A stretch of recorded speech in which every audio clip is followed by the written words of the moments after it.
support you, aligning your diet, your attitude, your aptitude, your understanding about life. We can help you with everything.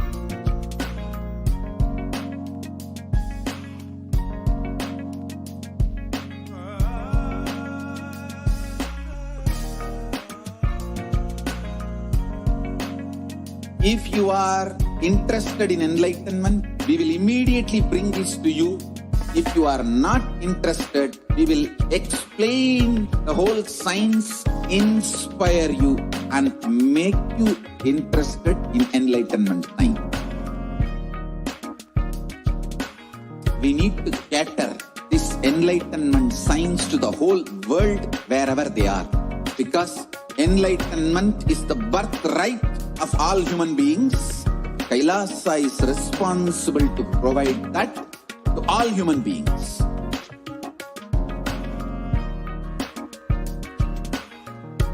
Kailasa is the totality of the knowledge I received from my gurus and practice manifested in my life, perfected by teaching millions of people from all cultures.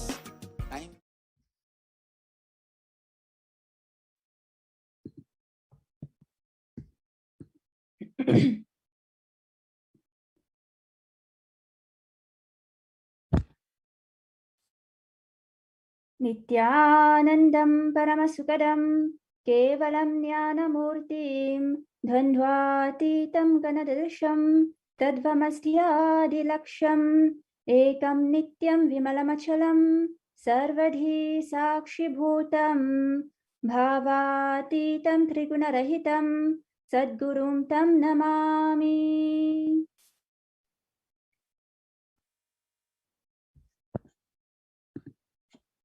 Nithyanandam.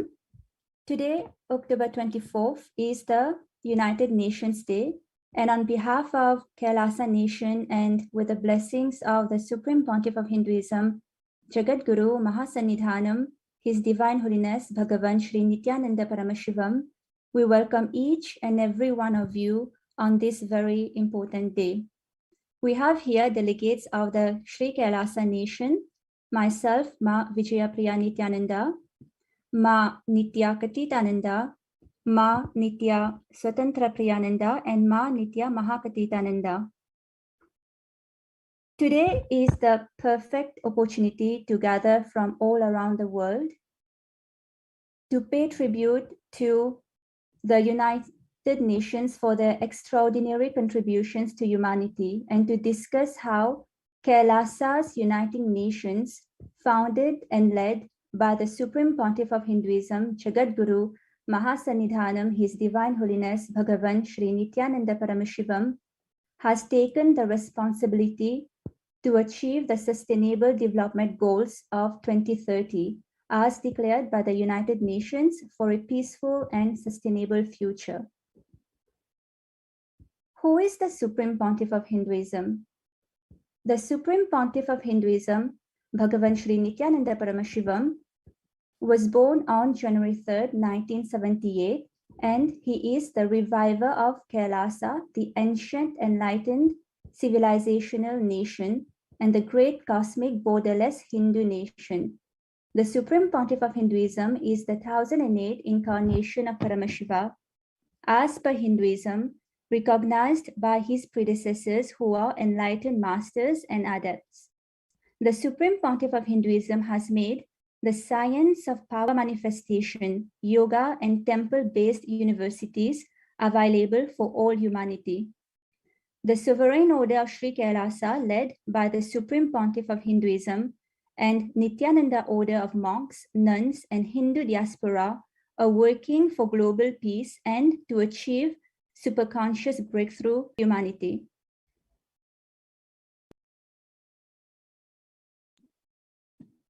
Ordained as the 233rd Guru Mahasannidhanam Pontiff of Kanchi Kailasa Sarvanyapitam Dondai Mandaladinam, the 203rd Emperor of the Surya Vamsa Surangi Samrajam, present 293rd Jagat-Guru Mahasannidhanam, Pontiff of Kailasonnata Shamalapita Sarvanyapitam, present Mahamandaleshwar, Supreme Spiritual Head of Mahanirvani Akada, the largest apex monastic order, ordained as the 1008th Acharya Mahamandaleshwar, the head for all spiritual leaders of Atalakada, the ancient apex body of Hinduism, the present 23rd Guru Mahasannidhanam of Dharma Mukti Swargapura Madinam, the incumbent emperor of the Suryavamsa Surangi Samrajam kingdom, elected as the supreme pontiff of Hinduism in 2015 by a congregation of over 1,000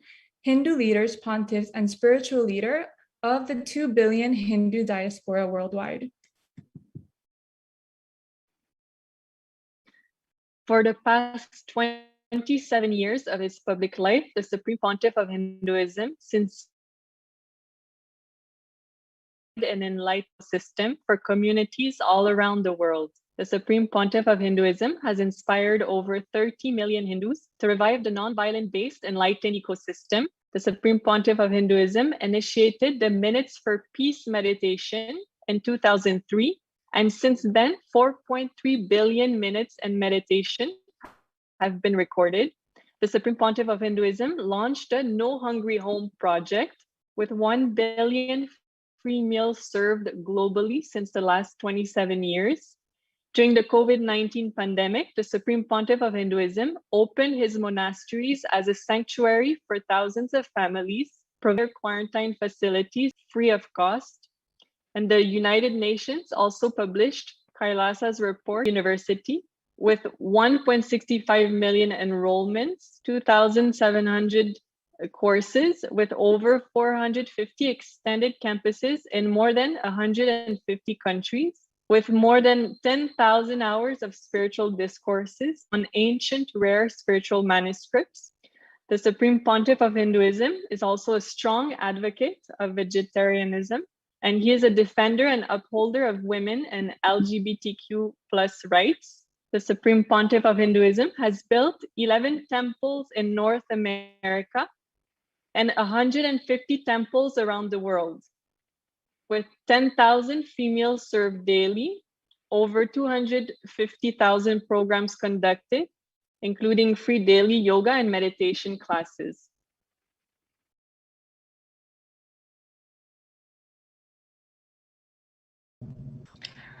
So, before sharing about the Supreme Pontiff of Hinduism's contributions to the world with regards to the Sustainable Development Goals 2030 as declared by the United Nations, we would firstly like to present to you the context of which the United Nations was founded. The United Nations, which now comprises of 193 member states, is an international organization which was founded in 1945 after the Second World War. And at that time, 51 countries unanimously committed to maintaining peace and security, developing friendly relations amongst nations, promoting social progress for better living standards and human rights.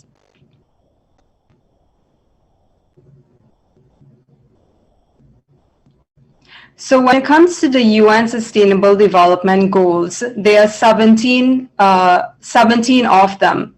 And mostly they were adopted by world leaders in September 2015 at an historic UN summit, which came into force on January 1st, 2016. The objective was to produce a set of universal goals that meet the urgent environmental, political, and economic challenges facing our world. The goal was to mobilize more governments, civil societies, businesses, calling on all people to make global goals their own. So as described by world leaders, the Sustainable Development Goals of 2030 are a guide, essentially a to-do list and a blueprint for success. They are an agenda to balance human prosperity with protecting the planet, and also shows a bold commitment to tackle some of the world's most pressing challenges facing today.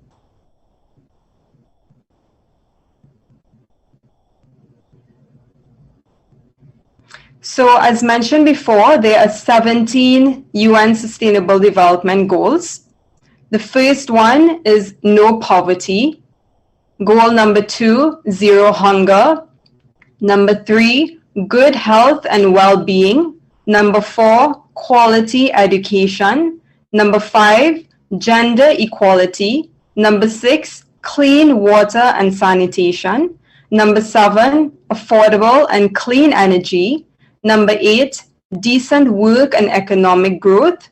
9, industry, innovation and infrastructure. 10, reduced inequalities. 11, sustainable cities and communities. 12, responsible consumption and production. 13, climate action. 14, life below water. 15, life on land. 16, peace, justice, and finally, number 17, partnerships for the goals.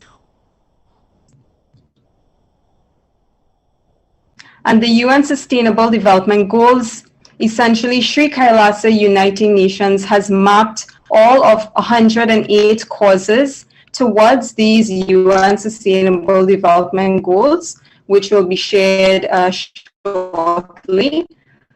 108 causes supported by Sri Kailasa, from child welfare to promotion of food banks, to gender equality, animal rights, original nations, and the list goes on and on. 108 goals or initiative nations have been mapped also to the UN Sustainable Goals, and a lot more. So this will be shared right now.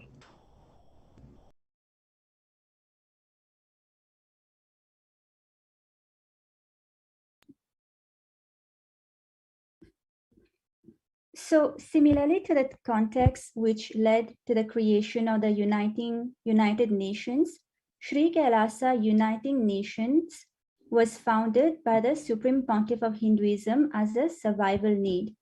Let us go back in history to understand how SKUN, Sri Kailasa Uniting Nation, is a necessity in today's world.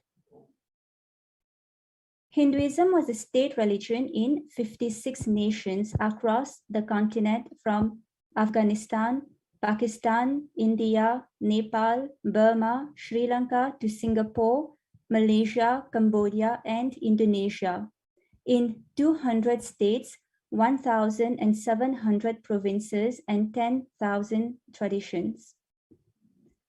Centuries of the combined forces of foreign invasions, political upheaval, colonialism, and religious persecution systematically exterminated 98% of the world's oldest living civilization, the Hindu enlightenment ecosystem. Today, Hindu temples remain in Afghanistan, Cambodia, Pakistan, Bangladesh, and Sri Lanka, but the generational Hindus who lived and practiced this tradition and culture have been systematically and ethnically cleansed.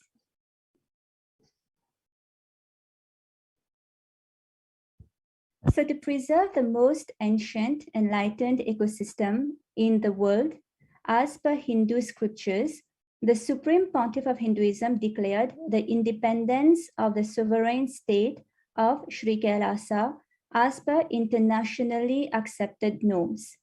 Following the coronation to establish Kailasa worldwide at the age of just 16, for the past 27 years, the Supreme Pontiff of Hinduism, Sri Nithyananda Paramashivam, as the face of the unified Hindus, has been single-handedly, tirelessly inspiring the dispossessed Hindu diaspora to reclaim their Hindu-centric freedom and stand unified for the centuries-old Hindu genocide.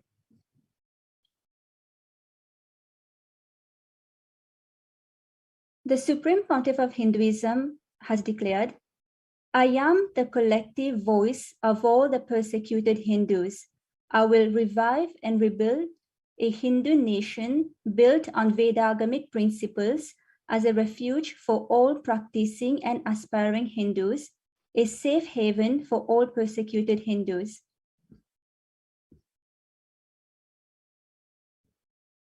So the Supreme Pontiff of Hinduism, Sri Nithyananda Paramashivam, founded Sri Kailasa Uniting Nations, an initiative to spread the great spiritual truth of Sanatana Hindu Dharma from its Vedagamas all over the world. For the past 27 years, this international body has been responsible for 1. Building relations, building dialogues, inspiring leaders, and uniting nations towards acknowledging the Hindu policies which are universal and life positive as referenced from the ancient text of Hinduism. This is the ahimsa, the non-violent way of bringing acknowledgement to the horrors of the Hindu genocide, the untold facts of the darkest act of mankind on earth, to the most contributing civilization, Sri Kailasa.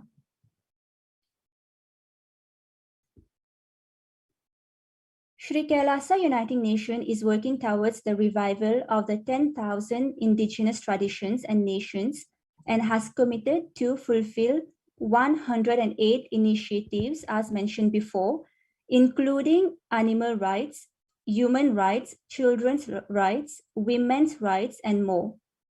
Sri Kailasa is working for uniting the world's nations for 108 such purposes and goals declared based on universal human values and world peace.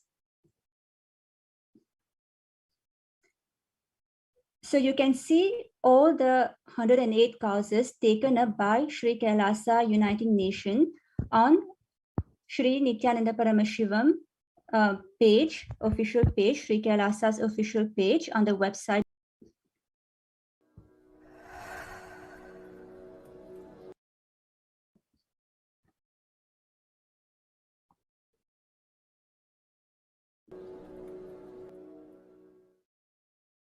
Kailasa is taking up the responsibility of uniting the nations for ancient heritage, uniting nations for ancient knowledge and scriptural storing, uniting nations for ancient sciences, uniting nations for animal rights, uniting nations for children and youth, uniting nations for enlightened beings and avatars, uniting nations for feminine empowerment and gender equality, uniting nations against lawfare, uniting nations against persecutions and genocides, uniting nations for global peace and religious harmony, uniting nations for mental health and development, uniting nations for monks and nuns,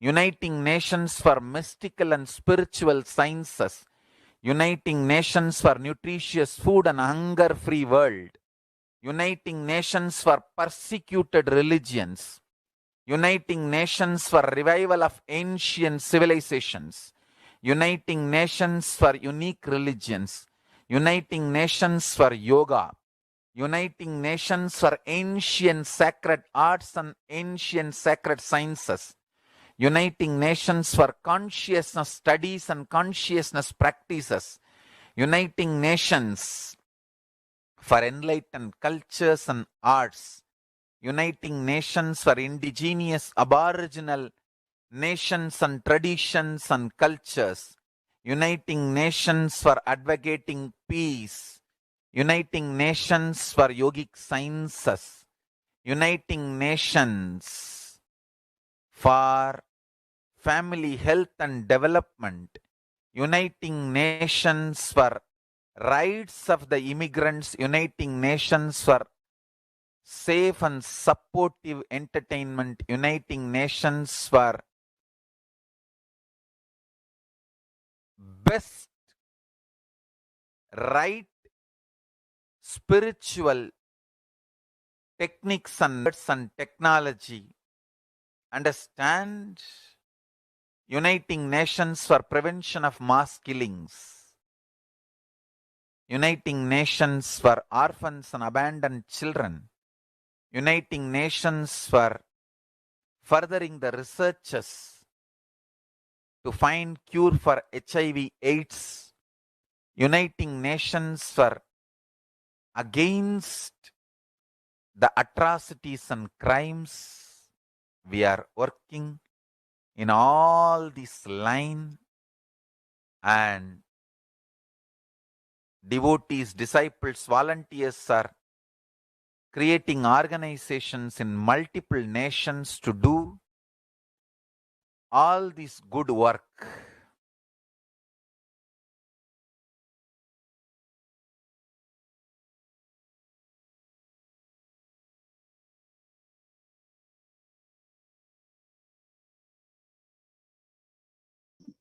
Now, the first Sri Kailasa United Nations cause we are presenting today is ending poverty, which relates to the United Nations Sustainable Developmental Goals, number 1, ending poverty.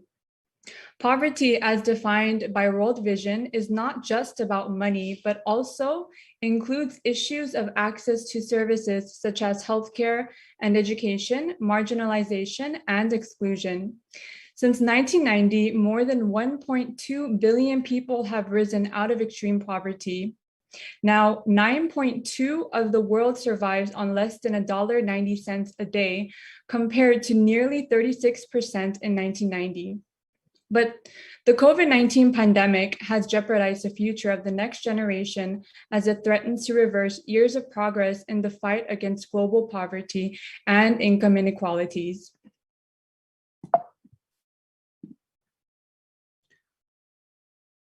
The Vedic civilization was never poor and holds the secrets to the science of wealth manifestation.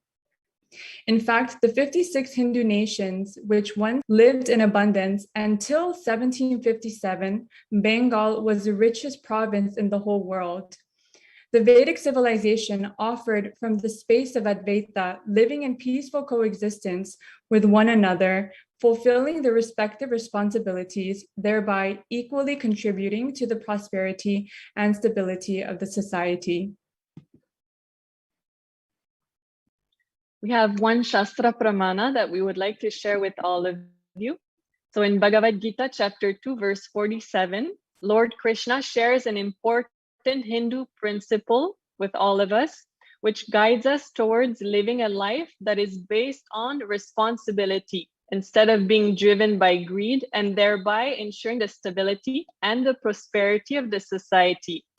So the translation goes, you have a right to perform your prescribed duties, but you are not entitled to the fruits of your actions. Never consider yourself to be the cause of the results of your activities, nor be attached to inaction. We also wanted to share a beautiful Apta Pramana with all of you. So when we read the narration of how the Hindu nation ruled by Bhagavan Rama lived, we can see how stable and prosperous the society was. So the reference is from Valmiki Ramayana, Yuddha Kanda, chapter 128, verses 99 to 101. People survived for thousands of years with thousands of their progeny, all free of illness and grief. The trees there were bearing flowers and fruits regularly without any injury by pests and insects. The clouds were raining in time, and the wind was delightful to the touch. Every caste were performing their own duties, satisfied with their own work, and bereft of any greed. People were intent on virtue and lived without telling lies. All the people were endowed with excellent characteristics. All were engaged in virtue.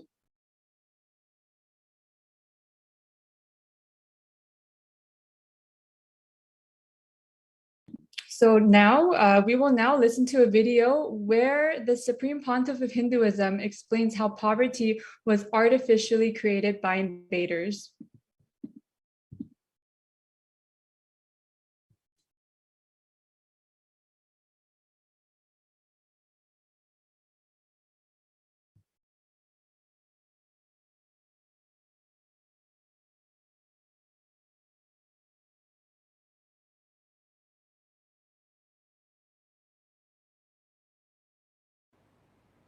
the Macaulay's education,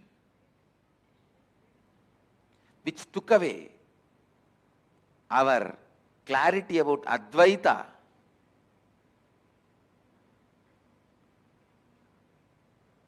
The colonial mental setup is our SDHD, self-doubt, hatred, denial. It is this colonial mental setup took away our Advaita from us, I tell you.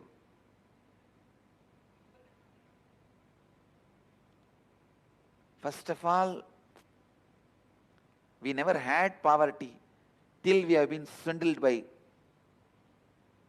all these invaders. Till 17th century, we were the richest country in the world. We never had poverty. The poverty was imposed on us to break our confidence. The artificial famines created by the British Empire, how they broke our backbone by creating artificial poverty. The Bengal famine was planned by British. Around 17 famines we had to go through, which was never part of our Vedic tradition. Only in the colonial periods, under the invaders, we went through 17 major famines where millions were killed.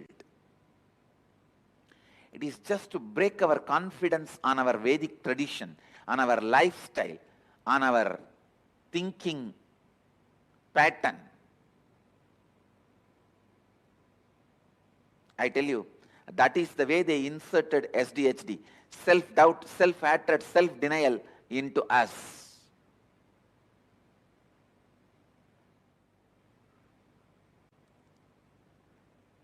They swindled the country. Ships and ships of gold from this country has been shipped out. And then they start the missionaries and charity, giving few pennies back to us in the name of missionary and charity, to take away our confidence from this great Sanatana Dharma, Sanatana Hindu Dharma.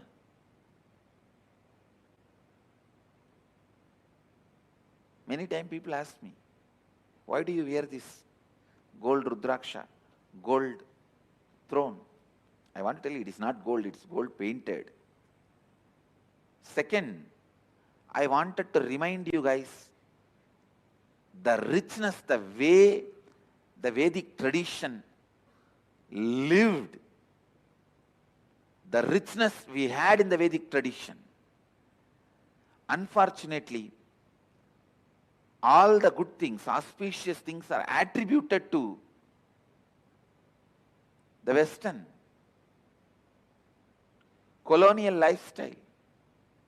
The other day I was browsing through some of the photographs of the recent museum inaugurated in the Rashtrapati Bhavan in India. I was sad. All the best things we are showcasing is from the colonial era. Only the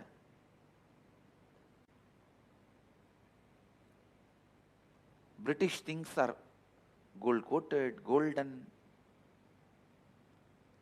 Very unfortunate.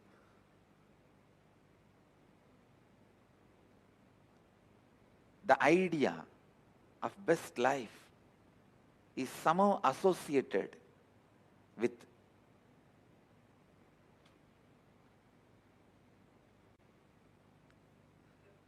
the people who ruled us, who made us slaves. Somehow the good life has become their lifestyle. The idea of good life has been branded as the British lifestyle. We forgot the good life of the Vedic tradition. Last 300 years, 17 famines. What will happen to a civilization? When we look back, you can only remember the 300 years. And you remember only poverty, poverty, poverty as the lifestyle of Vedic tradition. That is the stupid word. Hindu rate of growth has been developed. Please understand.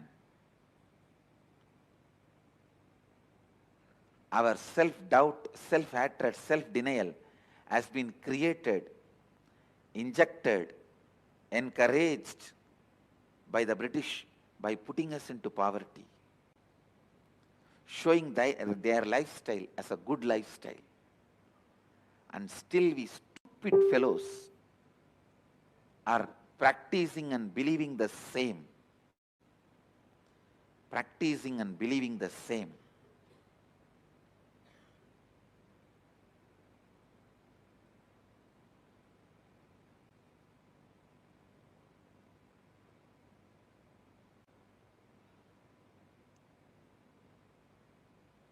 We should tell the world Vedic lifestyle, Vedic beliefs is good life.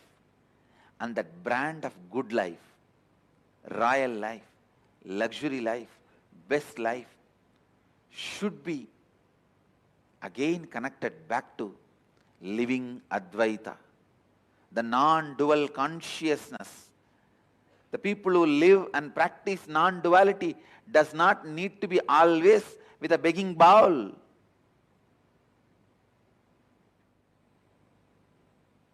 We picked up the begging bowl voluntarily because that is the only way we can relate with you. We will have the opportunity to come to your doors, not to receive but to give. Mahadeva picked up the begging bowl not to beg from you. He doesn't need to eat anything, or he can eat anything.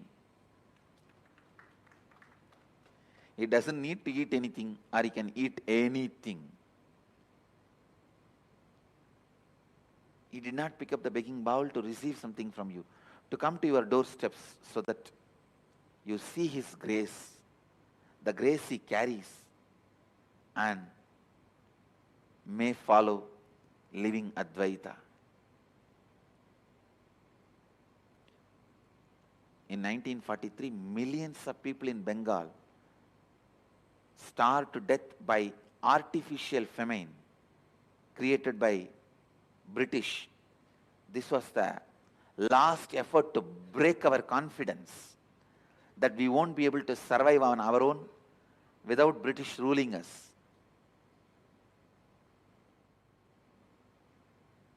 British government ordered the destruction of all boats and rice stocks in coastal Bengal.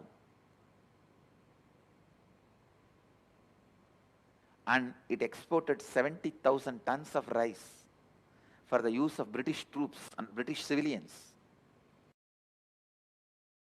More than 4 million people were made to die to break our confidence in the Vedic lifestyle. But the news was never. British authorities took the advantage of wartime censorship. See, wartime you have the power to stop the news. They took the advantage of the wartime censorship to keep this news quiet. I tell you, it's unfortunate.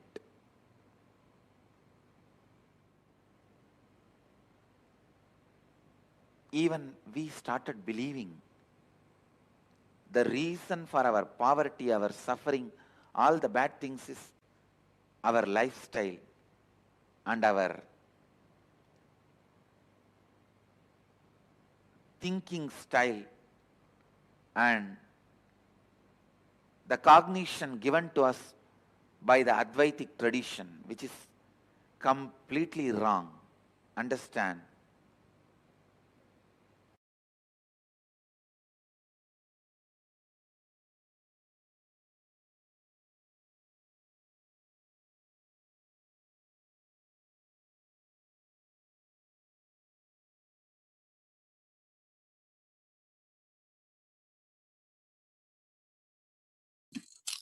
The Supreme Pontiff of Hinduism explained that the whole Bengali psyche was destroyed due to the fear of mass deaths where thousands died because of the artificial famine.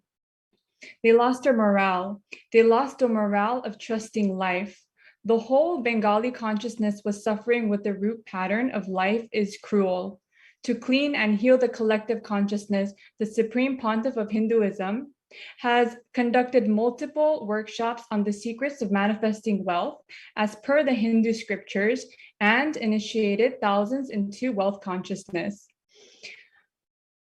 Another of the many initiatives launched by the Supreme Pontiff of Hinduism as a direct path towards poverty eradication, gender equality, self-empowerment, empowerment of tribal women, and inclusive economic growth by launching initiatives such as the Nithyananda Lakshmi Microfinance Scheme.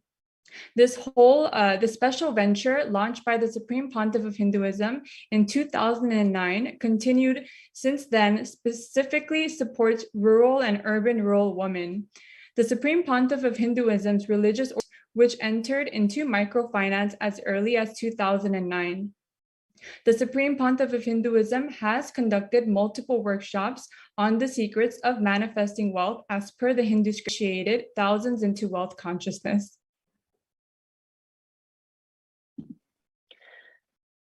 The second Sri Kailasa Uniting Nations cause that we're presenting today is free education for all, which relates to the United Nations Sustainable Development Goal number 4.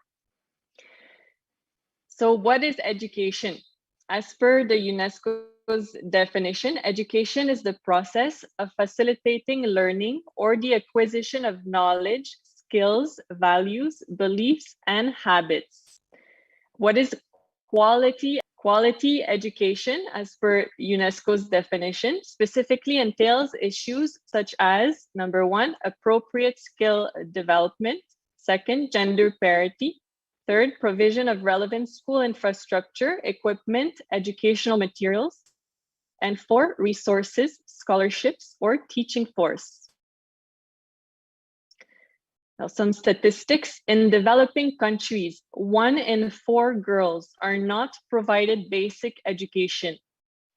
103 million youth worldwide lack basic literacy skills, and more than 60% of them are women. But in Hinduism, education is a fundamental right. Hinduism promotes and ensures free education for all. Hinduism argues that true empowerment emerges through an understanding of the knowledge, which in turn leads to unity with the universe. It is believed to be a fundamental right for everyone to be taught and imparted knowledge.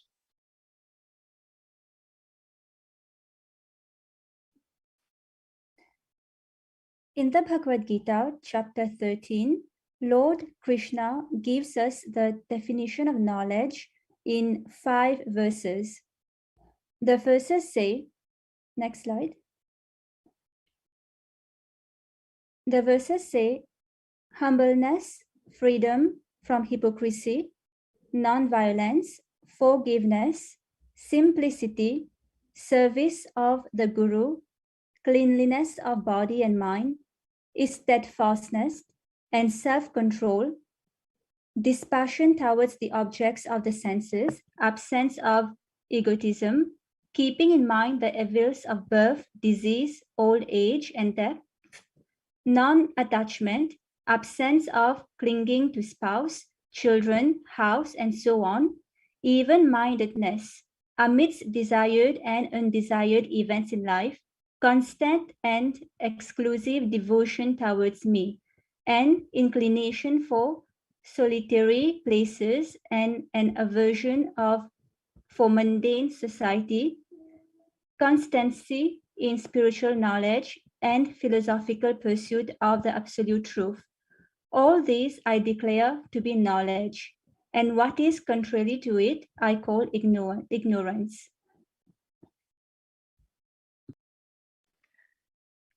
And now we will be listening to a video where the Supreme Pontiff of Hinduism explains how education can only be called education when it leads to the production of human beings of higher consciousness, which is exactly what the Vedic education, the Gurukul system, is designed to do.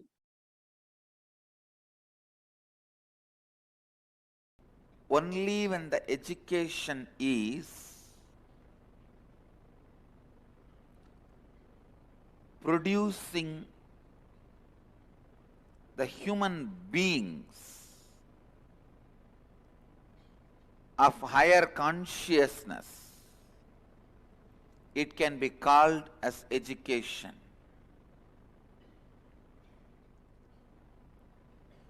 Not just some skills or talent.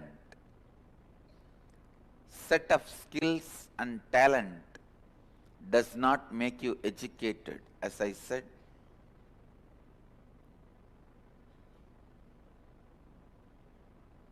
Uneducated are those who are educated only in schools.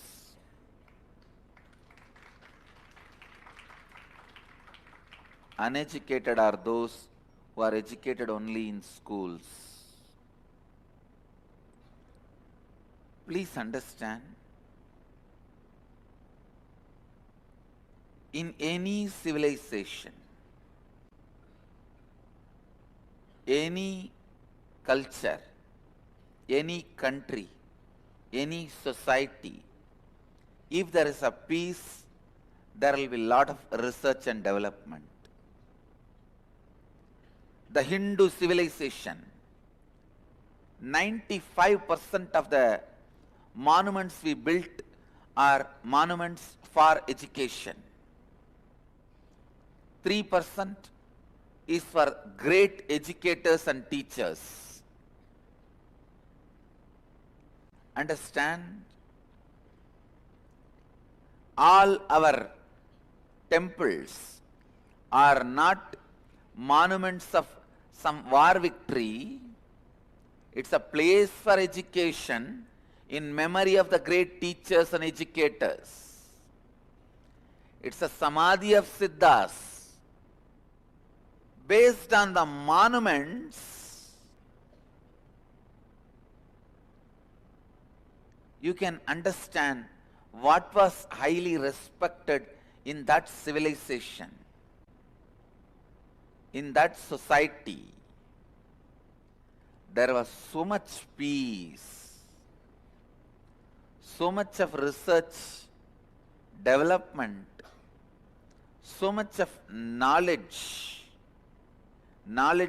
creation and spreading, so much exploration on space, under the water, under the earth, into the fire. So much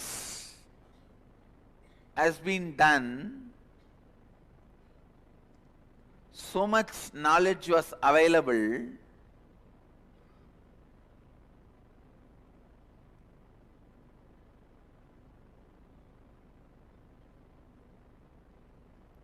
Even whatever is left out is unimaginable, unmatched.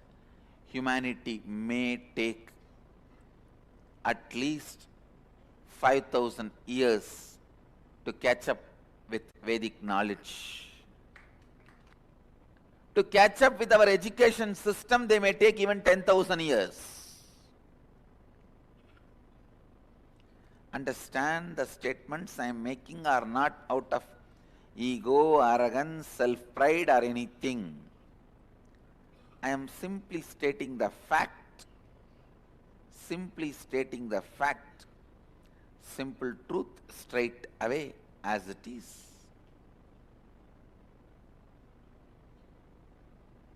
Simple truth straight away. We put so much of attention on Arjuna becoming a greatest warrior from an emerging out of Gurukul, but we forget from the same Gurukul, Sahadeva emerges as the greatest astrologer. It means what? A whole department of astrology was functioning in that same Gurukul. But we were so glamored by Arjuna emerging as the greatest archer and Bhima emerging as the greatest wrestler.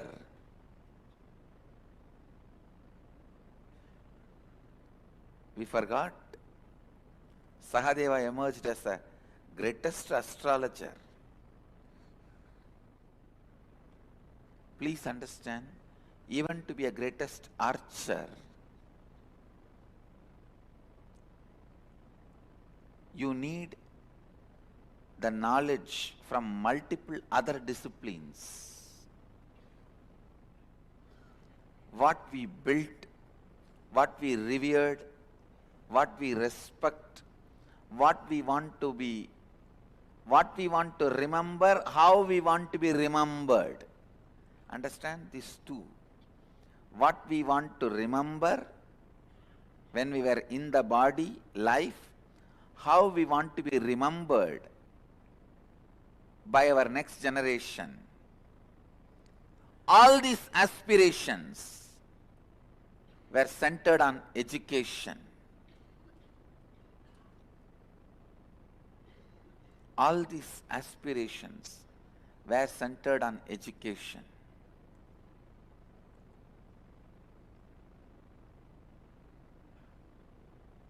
So much of knowledge on physical health, mental health, consciousness, powers of consciousness,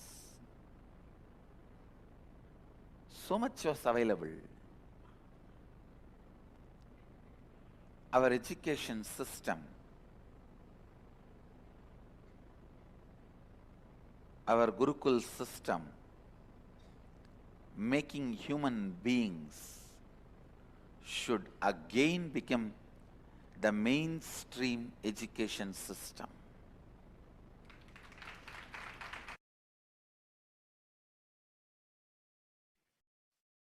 And to revive the ancient Vedic enlightened education system, the Supreme Pontiff of Hinduism founded the world's largest Hindu university, the Nithyananda Hindu University, with extended campuses in 150 countries, 270,000 plus enrollments, and 2,700 plus courses conducted.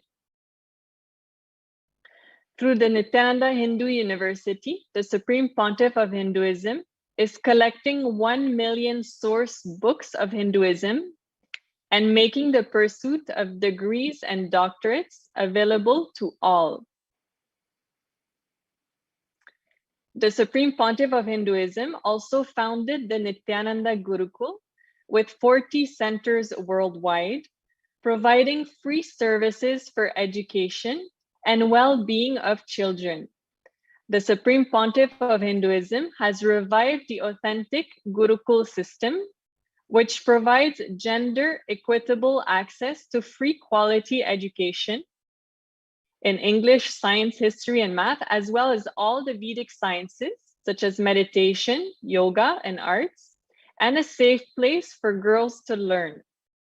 The Supreme Pontiff of Hinduism ensures that no child is excluded on the basis of gender, disability, poverty, ethnicity, and language.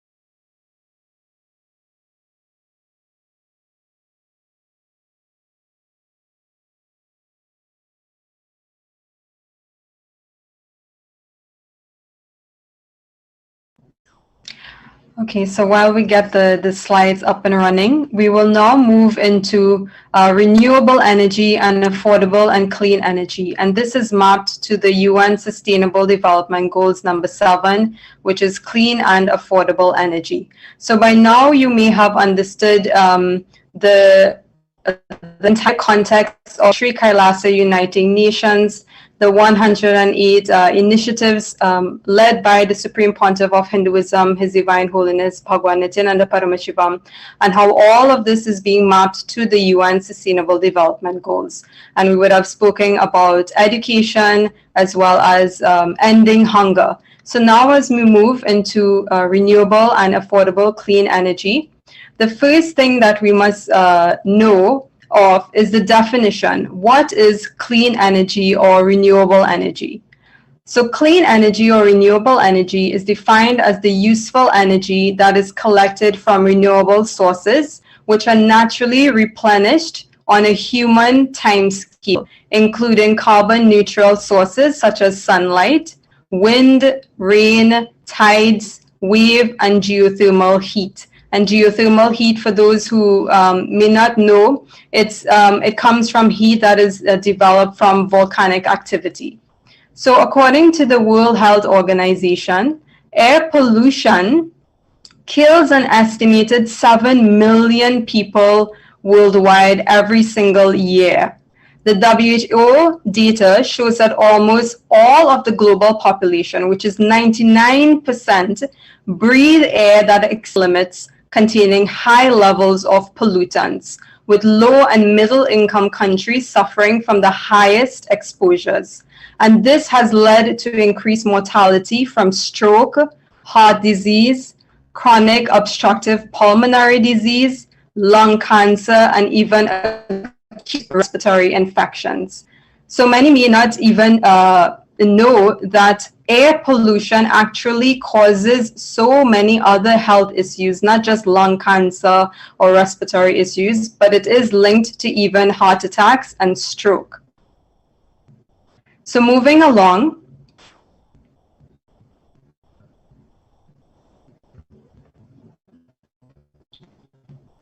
the Supreme Pontiff of Hinduism has spoken many things and shared many revelations from the ancient civilization. And he spoke very clearly about the Vedic sciences and technology when it comes to affordable and clean energy. And he says that a source of energy that is completely sustainable actually exists.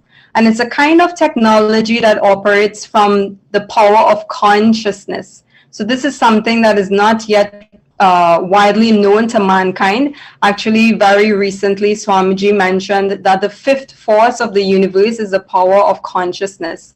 And only 4 main forces are really known to mankind. So he mentioned that the records of the Mahabharata actually revealed that a source of energy was commonly used in those times in the use of astra shastras and weapons such as the Nagastra and the Brahmastra, which operated again from consciousness alone. So how was all of this possible? Well, we'll find out more. So during an interview with the Avatar, Swamiji, His Divine Holiness Bhagwan Nithyananda Paramashivam, the following question was asked to him regarding affordable and clean energy. And this is what he had to say. He said, "The present technology, which we can trace very clearly to the Industrial Revolution, and you know the technology you use, it actually destroys Earth. In Vedic technology, there was something like that, and I suppose that was much advanced than present technology. So are we going to do anything on this aspect?" So we will now move into the actual video where Swamiji spoke about this ancient way of creating energy and sustaining energy from the most sustainable source, which is consciousness itself.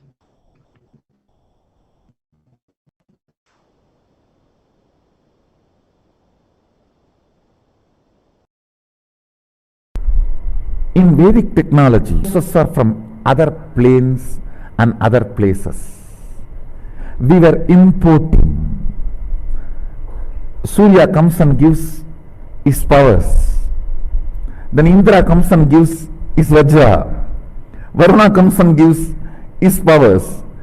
It is all imported. But in this modern industrial revolution, in this technology, the resources have to be sucked from here and made into different shapes. And the human greed is not leaving even the source to be alive.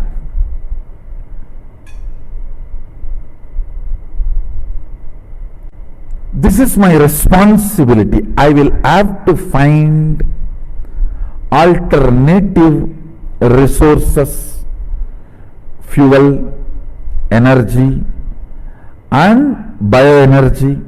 For all these three, I have to find alternative resources which does not belong to this planet, which belongs to other plane, where the resources are endless.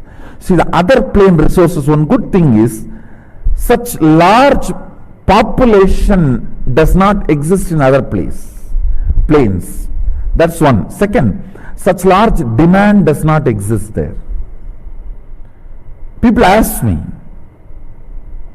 why did you not reveal this whole science of power manifestation in 2003 or 2002? I should tell them, I am very clear, I am putting the whole answer on record.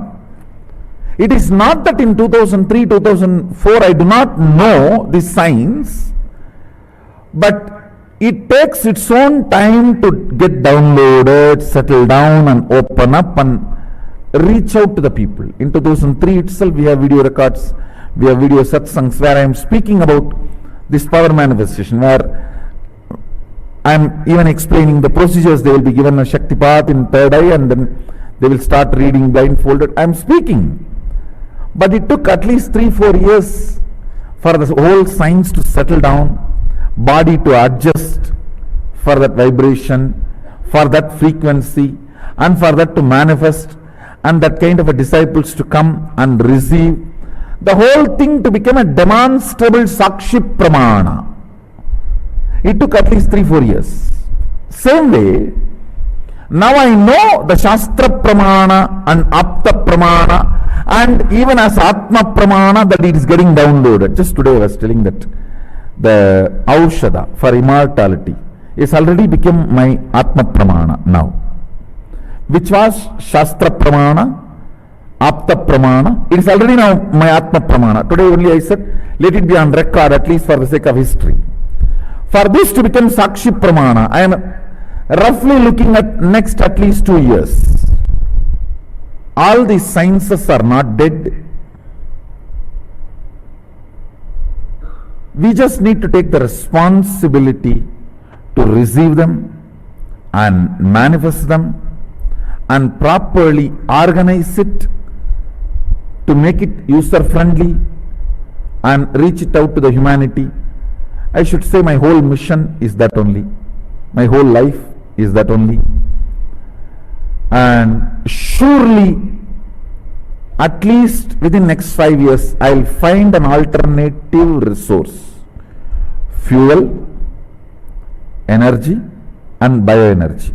When I use the word bioenergy, the energy which is needed to run there will be, actually there is, the external resource which can make the human body without any food or the water from this plane. So the preliminary which I received, I started sharing through the Nirahara Samyama, but now I know there is a clear resource available.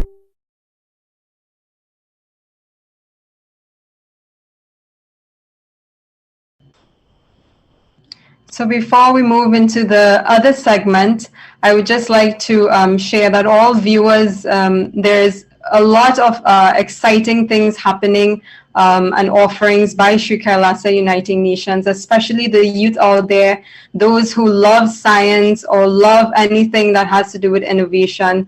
This is a really incredible space to be in, and Swamiji, His Divine Holiness Bhagwan Nithyananda Paramashivam, is bringing all of this to the world for the benefit of humanity.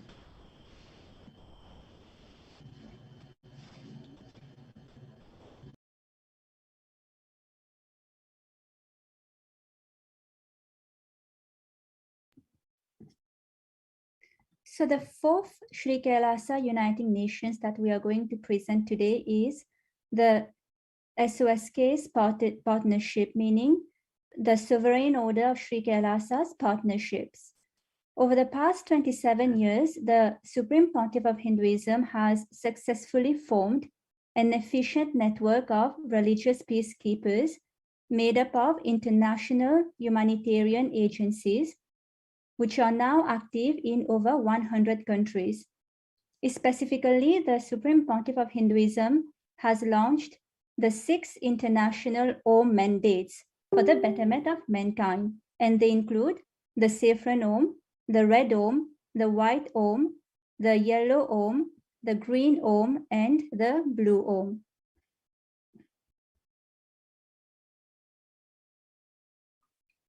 In all the humanitarian initiatives, the Sri Kailasa Uniting Nations has partnered with the 6 Oms to provide fundamental services to the globe where they operate, including charitable relief, counseling, youth and women empowerment, animal rights, environmental protection, revival of indigenous traditions, and running educational institutions.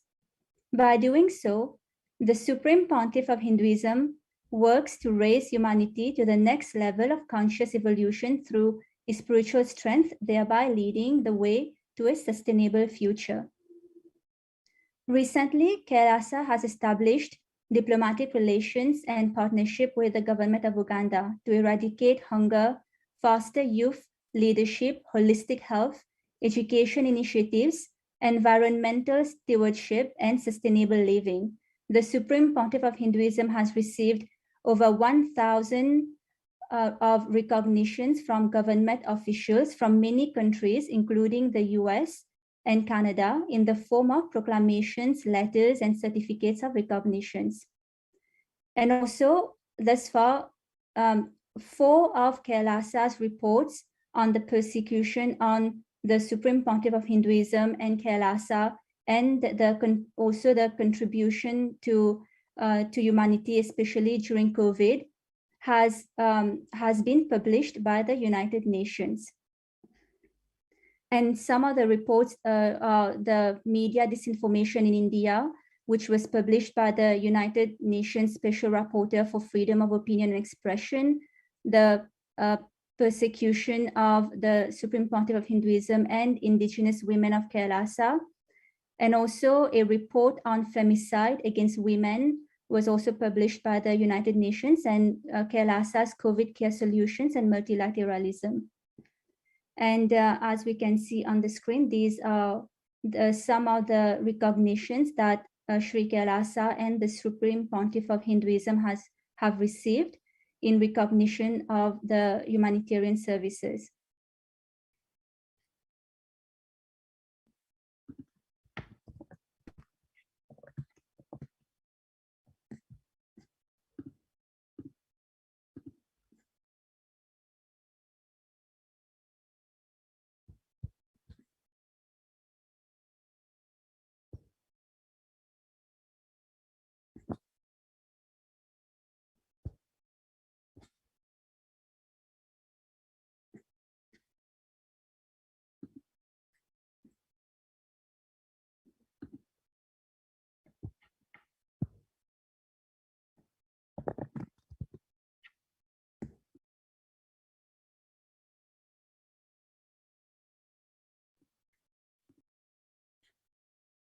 Yes. So on behalf of Kailasa Nation, we sincerely thank each and every one of you for your online presence today to discuss the numerous efforts of the Supreme Pontiff of Hinduism and Kailasa towards the achievements of the Sustainable Development Goals of 2030. Hinduism, revived by the Supreme Pontiff of Hinduism, is the solution and shows humanity the path towards a non-violent and sustainable future. Stay tuned for future Kailasa live panel discussions, and we look forward to seeing you then. Thank you. Om Purnamada Purnamidam Purnat Purnamudashyate Purnasya Purnamadaya Purnamevavashishyate Om Shanti Shanti Shanti. Bhagavan Shri Nithyananda Paramashivam Padukarpanamastu. Om Nithyanandam.